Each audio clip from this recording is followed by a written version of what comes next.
When going to play, there are detailed pre-departure explanations. There are also many necessary supplies and shoes that can be purchased or rented. Remember to wear sunscreen, otherwise you will still get sunburned even if you wear long sleeves without the scorching sun. It was rainy and the river water was low to medium.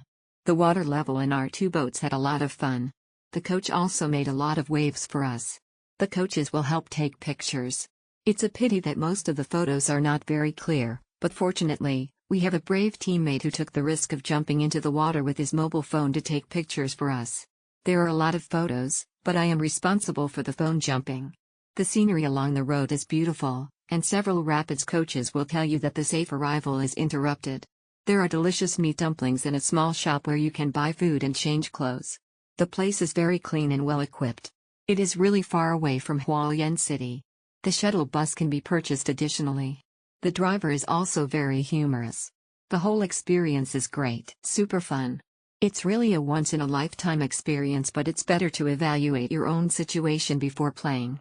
There is a high chance that you will fall into the water or hit the rocks.